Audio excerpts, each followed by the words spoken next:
there were days where I'm like, I don't have the energy to get out of this bed. I need you to give me energy. And he would. Hi, and welcome to another Family Care Learning podcast. My name is Haley. I'm a child and family therapist and family coach at Christian Family Care. And then we have Giselle here today, who is a mental health therapist on our staff. So Giselle, you are going to talk about a really important topic, and one that I'm really excited for us to just have a conversation on, and that is God and our emotions. So I'm just going to let you take it away. You got a lot of good stuff to share, and we'll get some wisdom from you. So this has been kind of on my heart for many years, just because of my personal experience with it. Around 2015, 2014, around that time, I experienced a season of depression, so lasting about 2.5 years. And I think it was brought on with just the type of work I was doing, a lot of compassion fatigue, vicarious trauma, that kind of stuff. And in those moments, I remember on top of just that depression, and there was anxiety mixed in too, was almost a sense of shame of how can I be feeling this as a Christian? Yeah. I mean, this must mean that my faith is not very strong and whatever. And God really met me there in that place and brought truth into there. Yeah. So I feel like with a lot of us as believers, there's just so much pressure to be okay all the time. To just pray about it and then, get over it type thing. But with mental health, sometimes it's more than that. And so just throughout the years, I've kind of explored that topic a little bit more in Scripture. And I mean, what I came across was very healing for me, and I hope healing for others as I share. And it's just that this idea that God is not offended by our emotions. Yes. So he's not just caught off guard anytime we're feeling low or worried, things like that. The Psalms, there's just so many examples in there where King David, he's an emotional mess. And I love that because I can relate to that. There's times where, we feel great and we're just like on fire for God. We have like those spiritual highs, right? But then there's moments where we really are in that valley and that season of just kind of like feels like a wasteland type thing, emotionally spent. And I was thinking even Jesus on the cross, when he asks, God, why have you forsaken me? That's a direct quote from Psalms 22, verse 1 and 2. And it's just this idea that even people of God, chosen people of God, leaders, also had moments of just deep, intense emotion. And I don't see them being condemned for that. Right. So I feel like there's a lesson there for us that God would have us bring those emotions to him, not hide them and think that we have to have it all together before we can approach him for help, Right. Yeah. Oh, that's so good. I feel like I can touch on just about everything that you said. But one thing, man, I love the idea of thinking about even Jesus' disciples, right? And I think a lot of times, I mean, if you're in Scripture, you know that he didn't pick the people that would have been expected to be chosen, at that time. But we know that he picked people that were a tax collector, fishermen. He picked people that, Simon the Zealot. He picked and had chosen these people that were to be unexpected. And when you were saying that, I'm like, oh, that's such a good reminder for us, because I think a lot of times, maybe as Christians who are going through a hard season, or people maybe that aren't even have a strong faith base, it is why me, right? Or how can I be enough? And I think that's just such a good reminder. My husband and I have actually started watching The Chosen. I don't know if you've watched it, but that has been so helpful for me in my spiritual walk, because it's really being able to imagine and have a visual of these people that Jesus asks to follow him. And he's so compassionate to everybody. And you see them fighting. You see them trying to, put their opinions on how to protect Jesus and how Jesus did they really understand his words, or did he have a deep meaning in his words? So let's, try to dissect what he meant and come up with our own, ration for why he's doing things. And even in the midst of that, as you're watching, you're just like, oh my goodness, just stop, stop. But he has so much compassion for them, and he loves them, and he finds goodness, and you even see him laughing, he's proud of them, right? And I think that's such an important thing that you said about that God, he's inviting us in, and he has compassion for us. He's not disappointed when we are maybe struggling with mental health or anxiety or a season where nothing seems to make sense. He's with us in that, and it can be a lengthy season, and he's not disappointed in us. He's there with us, but it's a hard thing to... In the moment, it can be hard. And I mean, just in Hebrews where Paul references, we have Jesus, our high priest and our intercessor, our mediator, who is someone, he gets it. Like he was here, he experienced those deep emotions. He experienced the suffering and the confusion and the brokenness. Like he understands us in a way that maybe we sometimes don't get. Like we don't acknowledge that, or we don't really embrace that Jesus, he gets it.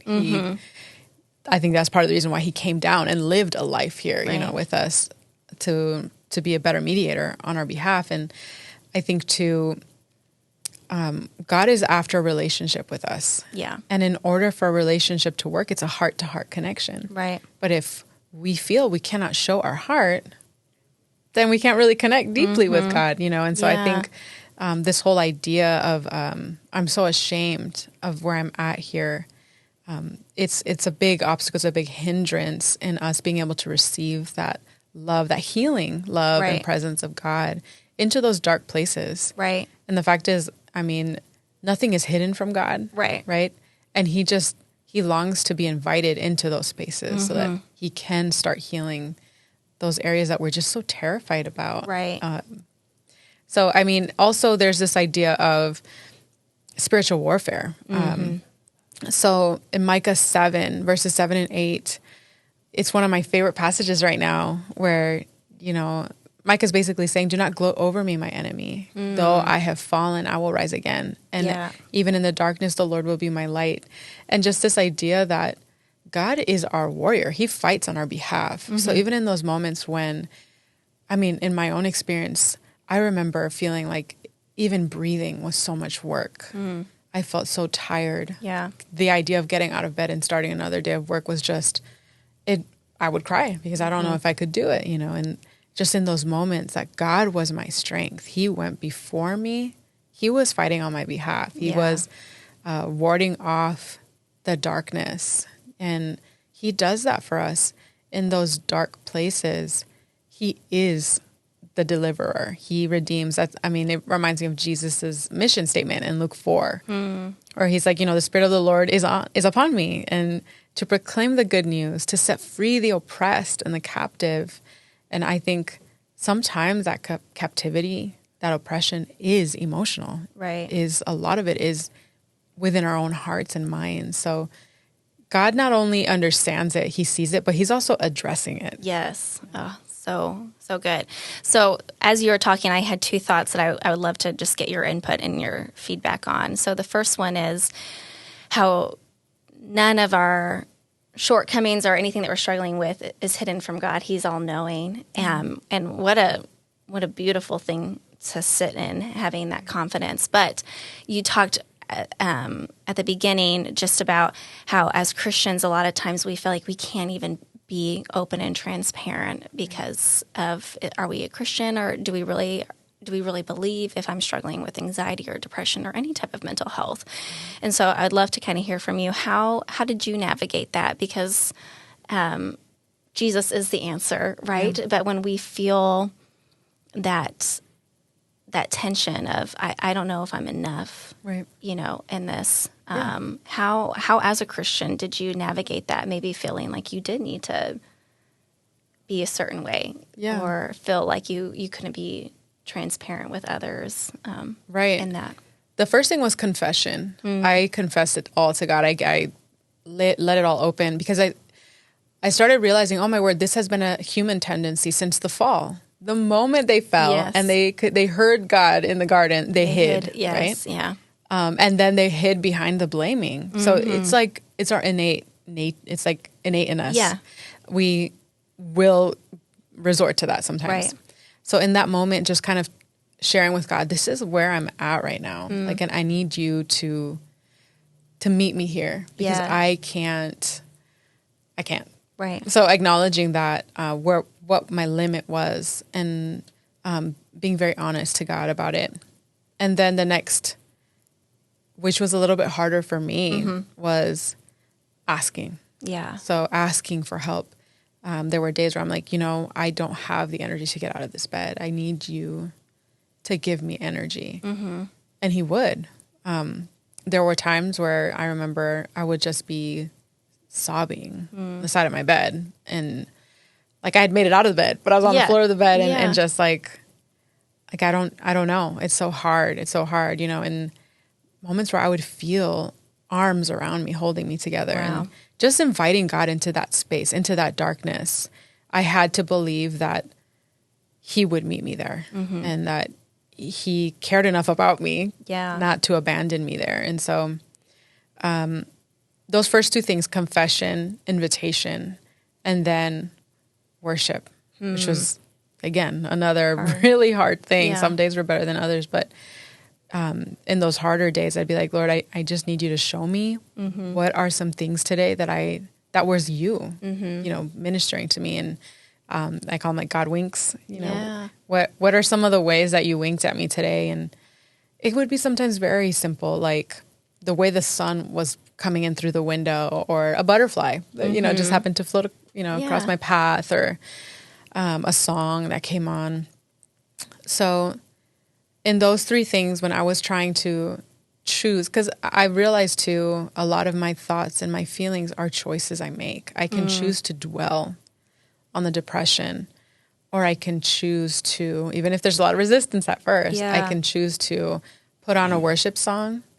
And even if I can't sing it right then, I'm listening to it, I'm crying to it, right? And then slowly forming words to it, like making space, in other words, for the presence of God in that time was, I think, what brought me out. I don't think it was any type of willpower or, innate abilities of my own. It was Jesus coming through for me. Wow. Over and over again. There's actually a Bible promise that I would speak over myself and a friend at that time, Exodus 14:14, where Moses is speaking to the people at a time where legit the sea is in front of them, the Egyptian army is behind them, mountains around them, like there's no way out. Right. And this is what he tells them. He says, the Lord will fight for you. You need only to be still. And that's something I would have to remind myself many times, like God is fighting for me. He will not abandon me. Yeah, that's beautiful. And I love that you're so open to sharing that, because, I can hear the tension that you're talking about, but then also the willingness to kind of surrender and be like, I can't fight for myself, but I'm at a point where, it's all you, and it can't be me. It can't be my works, which is a humbling place to be. Right? It is, but freedom. But so much That's where I freedom. found freedom. Yeah. So, and that was kind of going to lead me to the second thing I wanted to talk with you about, and you worded it so perfect, but I'm actually reading a book right now called Interior Freedom. And what you just said is the whole premise of the book, is that a lot of times when we seek to have a relationship to God, when we decide to be baptized or accept Jesus into our heart, sometimes there's this mentality that we are giving up our freedom and giving it to God. And as a human, that is hard for me. But the reality is that when we do surrender, when we do say, God, I am yours, and it's not my works, it's everything that you're doing within me, that is actually true freedom. That is a freedom that is internal within us that nothing can touch, nothing external can impact. That is true freedom. That's the definition. But that seems so unnatural for us as humans, right? To be like, wait a second, I have to really actually give myself to Jesus, and then that's where my freedom comes from. But that's kind of what I'm hearing you say, is that's what you found. That was Right. that was sacred to you. That was holy ground for you, but it Very was much that so. surrender. So I don't know if you can just even touch on that or empower us and encourage us today Yeah. with your words. So, upside down kingdom, right? What Jesus says, if you seek to save your life, you will lose Lose it. it, yeah. And this idea of, so all of us are driven by basic needs, humanity, which we have tried to beautify or whatever. Right, I right. love one of Lecrae's songs. There's a line he has where we're all living in a Garden of Eden, sowing Louis Vuitton figs, make believing, right? Like Yes, yeah. we create Wow. this, but it's really the same concept throughout time. And mercy, like when we realize what is really at the core of our desire, of what we're looking for, and it's to be fully known and to be fully loved, right? So even my ugliest sides, those places where I hate about myself and I'm so embarrassed and ashamed about myself, that being known, and I'm still completely unconditionally loved Right. and embraced, that to me, it kind of just makes everything else meaningless because Yeah. I have that. I have what my heart really longs Yes, for yeah. is that total acceptance. And it's like you transcend the current reality, right? So even though there is suffering here and there are days where we do get dragged back into it and we do get distracted and things like that. But when we get back to that core, at our anchor, right? The roots we have, and it's nothing can take this from me. Like what Paul writes, right? So we have this love, nothing can separate us from it. Nothing. And so when I can rest in that, even when so many things around me are not going according to plan, because we all want control. Right, Because we feel that's where absolutely. safety is. Yeah. But really the safety is in the arms of God, because he is the one who's all powerful. He's the one who can do anything. And just this idea that when I can finally stop hustling, right? I can finally stop fighting and defending and whatever else, because I am loved completely. Yes, yeah. And seen completely Yeah. by my God, who has promised to fight for me. Right. I mean, that's just, yeah, I'll take that. Yeah. I'll take that any day. That's yes and amen to that, right? Yeah. So that's amazing. And so I feel like this is such an important topic to discuss because most of our viewers that watch this podcast are either parents of kids with trauma, or maybe they are trying to seek out or educate themselves maybe on mental health, or maybe are interested in counseling, or just, learning a little bit more about kind of what we do here at Christian Family Care or Arizona Family Counseling. And my prayer really today is that for anybody who is feeling like they're in a season where everything's out of control, they feel ashamed, they feel like they are not worthy, that there's something that was said today that is the start of being, I want that freedom, I want that acceptance, and I know it's obtainable, right? And so really, I think that's why I'm so glad that you wanted to bring up this topic, because to me, it's the answer for everything, right? And I love that you're sharing about your own mental health journey. I know for a parent of kids, as a foster parent and as a parent of kids with trauma, I'm on my hands and knees all the time, daily at least, of just saying, God, this is scary. And why did you call me to this ministry? Or why are you making the bio parents of my child who I'm co-parenting with, or my child themselves, suffer, and I get sometimes caught in that. But there's freedom as a parent to know that He loves these kids more than I love them, which sometimes it's really hard for me even to fathom, right? Or to know that I am loved too, and these bio parents are loved, and that we all can have freedom. And there is something that is the answer for all of us, regardless of your circumstances. And I think that is something that in the day-to-day we easily forget. So thank you so much for just coming and bringing that reminder. And it really is a blessing, I think, to myself, and I hope anybody listening. But before we kind of wrap up, I just want to give you the space to share any verses or any other encouragement for us, before we close. Sure. I guess just the concept that God will meet you where you're at. I mean, we see that time and time again in scriptures. Recently reading the story of Elijah right after Mount Carmel. And I mean, that's talk about a spiritual high, like amazing moment. And then the depression, like the fear, he's in the wilderness, whatever. And God meets him in that random cave, right? And he reinstates him. And he says, actually, you're wrong. You're not the only one. There's other people. And also I have things for you to do. Mm-hmm. Or Peter, after he betrays, like he denies Jesus 3 times. Yeah. Jesus meets him at the banks after he's been fishing, right? He resorts back to what he knew. Mm-hmm. And he reinstates him. Like over and over, we see God meeting us where we're at. I think of the dad where Jesus is like, well, do you believe? Yes. Help my unbelief. Yes. Yeah. So even in moments where we feel surrounded by darkness, in Psalms, he says, the darkness is like light to you. Mm-hmm.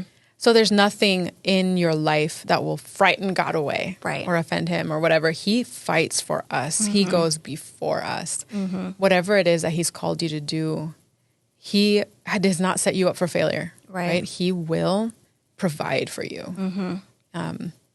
And the only thing we do is make sure that we continue to abide in him. We continue to look to him for our direction. He is a good father. He is our warrior king. Like and he's won the victory. Yeah. So we spend time. I encourage everyone to spend time in that victory. Yeah. Knowing that if you don't see it yet, it's coming. Yeah. Oh my goodness. So good. Yeah. So the takeaway for anybody, I pray today, is that somebody is fighting for you. You might not feel it, or it might be hard to accept, but the most perfect person, our God who has done no wrong is fighting for you. That's a pretty good place to sit. So I'll take it. Yeah. Oh, Giselle, thank you so much for coming and sharing that with us. And if you are looking for more encouragement, I would encourage that you go to Arizona Family Counseling. Giselle's written a ton of beautiful blogs just about God's goodness and his love for us. So I would highly encourage that you go read that today, and pray that for some of you, this might be the start to you feeling that love and that acceptance. So thanks so much for coming. Thank you.